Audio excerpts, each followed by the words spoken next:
We had 11 years, we had 400 soldiers, we had weapons that could hollow out mountains. We lasted 6 hours. I have filed 43 mission reports in my career. Every one of them was forgettable. My superiors considered this a compliment. I considered it a professional achievement.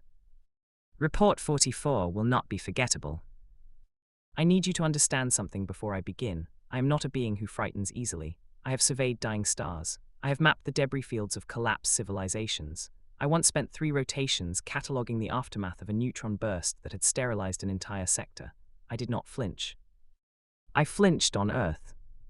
Not from their weapons, not from their military, not from anything we had spent 11 years preparing for. I flinched because of a bear that wasn't even looking at us. The most prepared invasion in Dominion history. Commander Draxus gave a speech before we dropped into Earth's orbit. There were refreshments. "Gentlemen," he said, his forearms folded behind him as the blue planet turned slowly beneath the viewport, "this will be textbook." And it should have been. 11 years of surveillance drones, 11 years of atmospheric sampling, military mapping, population modeling, behavioral analysis. Our intelligence files on Earth ran to 4.7 million pages. We knew their weapon yield ratios. We knew their political fault lines. We knew the exact number of active military personnel on every landmass within a 12-hour response window. What we did not know, what 4.7 million pages had somehow failed to mention, was what it felt like when something looked at you and decided you weren't worth being afraid of. We were about to find out. 12 landing pods, 400 soldiers, the most advanced ground warfare technology the 6th Dominion had ever produced. We chose a national park as our staging ground, low population, low military presence, dense vegetation, ideal. I want you to remember that we chose it, that matters. Something is watching us from the tree. Pod 7 touched down first. I was aboard Pod 3, receiving their transmissions in real time. 3:12 hours, landing confirmed. Ground is soft, humidity is high, proceeding to establish perimeter. Standard, professional, exactly as rehearsed. 3:12 hours, 40 seconds later, something is watching us. A pause that lasted too long. Something is watching us from the tree. Then screaming. Then static. Commander Draxus pulled the external feed from Pod 7. On the screen, I watched 6 of our finest soldiers, beings who had trained for planetary conquest, who had drilled for atmospheric entry under fire, who had been selected from tens of thousands of candidates for their psychological resilience. Sprinting. Not toward anything. Away, at a speed I had never seen from military personnel outside of an active combat zone.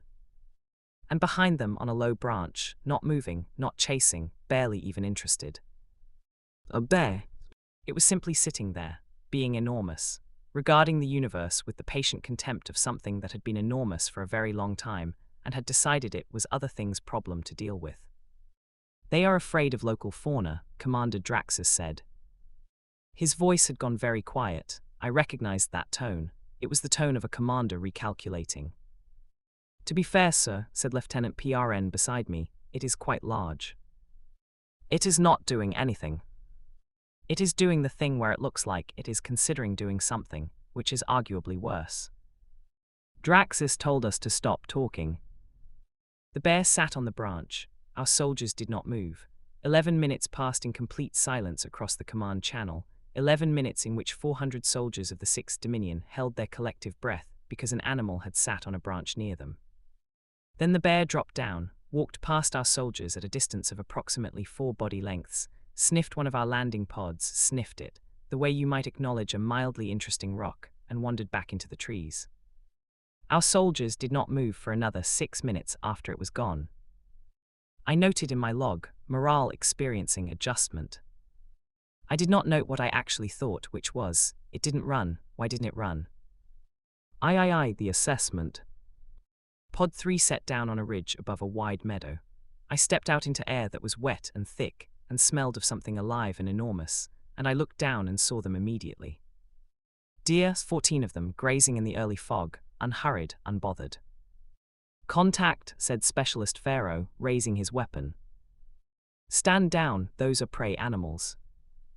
"We're prey animals," I almost said, past tense, because one of them, one at the edge of the group, had turned its head and was looking directly at us, not with alarm, not with the flinching, trembling alertness that prey animals should show when predators appear on a ridge above them. It was looking at us the way a researcher looks at a mildly unexpected data point. "Why isn't it running?" Pharaoh said. "It doesn't perceive us as a threat. We have pulse weapons. It doesn't know what pulse weapons are." A pause. "Should we explain?" I told him that was not standard invasion protocol. What I did not tell him was that I was no longer entirely sure who was being assessed by whom. We watched the deer watched us. For almost 3 minutes, we stood on that ridge in full armor with weapons drawn, and a deer decided whether we were worth its attention. Then it looked away. Not with fear, not even with urgency, with the slow, deliberate dismissal of something that had made its decision and found us wanting. It went back to grazing. I turned to find my entire squad staring at me, waiting for orders, and I understood something that I did not yet have words for. I do now. The word is humility. We had crossed the gap between stars. We had bent the fabric of spacetime to arrive at this moment. We had trained for a decade for this morning. And a deer had looked at us, shrugged, and decided we were beneath its concern. IV, the reports. By 500 hours, the relay reports were coming in. I want to read you the highlights. I want you to sit with them. Pod 2 had been stopped by a moose. One moose, standing in a river crossing, not aggressive, not retreating, simply standing in the only viable passage across the water, unmoving, infinite in its patience, daring the entire momentum of Dominion expansion to make it step aside. Pod 2 waited 90 minutes. The moose did not move. Pod 2 went around. Pod 5 had encountered mosquitoes. I pause here because I know how that sounds. I need you to understand. These are creatures that are individually smaller than a standard Dominion data chip. There were several thousand of them. They operated as a unified, distributed, apparently enthusiastic system of torment that had penetrated our armor's environmental seals and reduced a squad of elite soldiers to slapping themselves and walking in circles.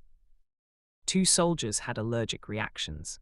One had somehow accumulated 17 bites on the inside of his left ear and was, by his own report, no longer able to think about anything else. Pod 8 had encountered a child.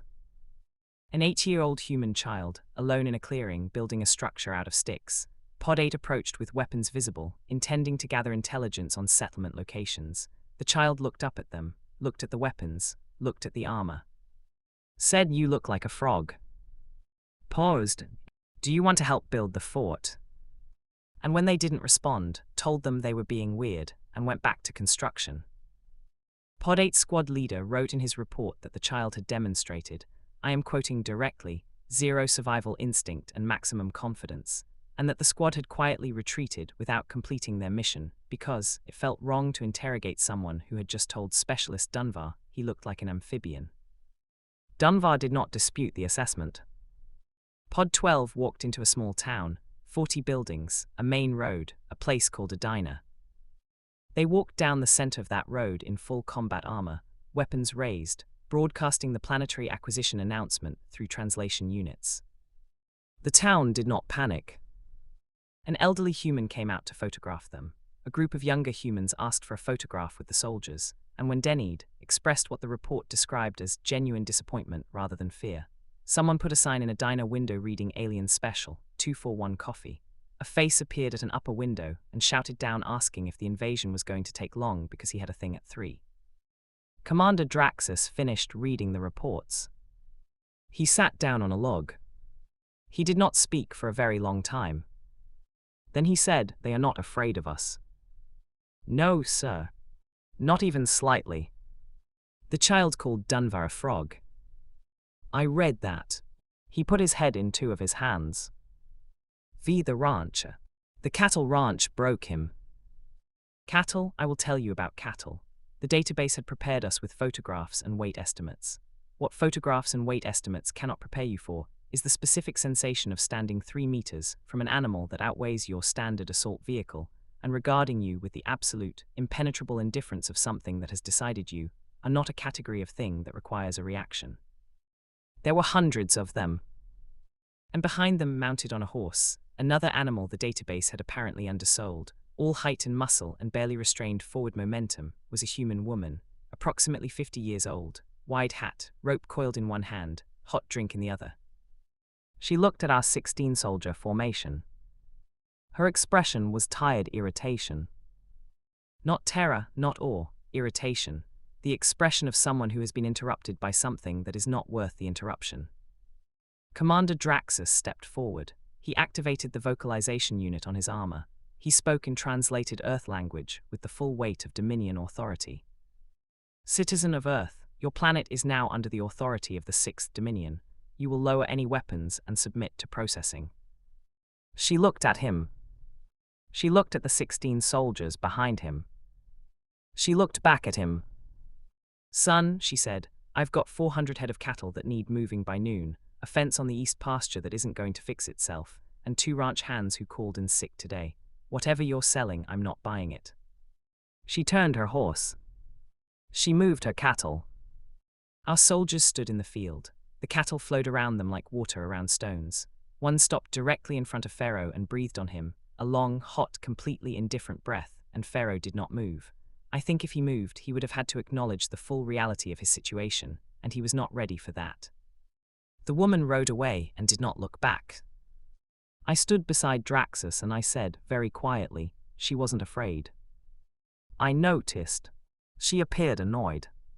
Vorak, he said in the voice of a commander approaching some kind of edge, I am aware of what she appeared. I was standing here. VI, the explanation. We retreated to a tree line to regroup. This is when I told him what I had been thinking, since the deer looked away from us on the ridge. Sir, I think the problem is the planet. He looked at me. This species evolved here, on this specific planet, which has been, by any reasonable metric, trying to eliminate them since they arrived. Geological catastrophe, ice ages, predators larger and faster than anything they could match, disease, they have been through all of it, they survived all of it, and so when we arrived.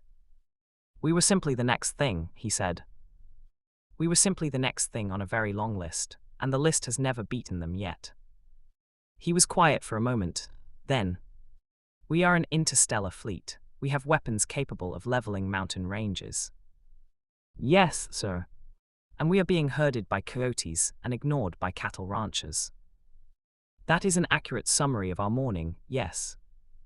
He stood, he looked at the sky, at the clouds building in the south, at the trees, at the field where a woman had dismissed the 6th Dominion with less consideration than she'd given her fence, and he said, Recall all units, we are returning to the fleet. VII, LEAVING. She was waiting for us when we reached the landing pods. The cattle rancher, sitting on her horse at the edge of the clearing, watching us load equipment with the patient stillness of someone who had waited for things before and found waiting easy. Commander Draxus stopped. She looked at him.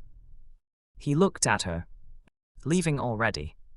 We are conducting further analysis. She nodded slowly, This planet presents certain complications we did not anticipate. She took a long, slow sip of her drink. You came all the way out here and a few cows gave you trouble. Silence. And a bear, from what I can see on that fellow's face. She nodded toward Pharaoh. Pharaoh said nothing. She considered us for one last moment, the way you might consider a strange weather pattern, with mild interest and zero concern, and then turned her horse around. Well, she said, not looking back, you're welcome back any time, long as you behave. She rode away into the field. We lifted off at 8:47 hours. VII, final notation. Planet Earth hung below us as we cleared the atmosphere, blue and green and vast and completely, utterly unbothered, like a being that had seen things come and go for so long that an alien invasion fleet barely registered as a footnote. Lieutenant PRN said quietly, should we flag this planet as a threat in the navigation database? Draxus thought about it. Flag it as complicated. I wrote my report on the return journey, all 44 pages. I included the bear. I included the coyote that had been heard.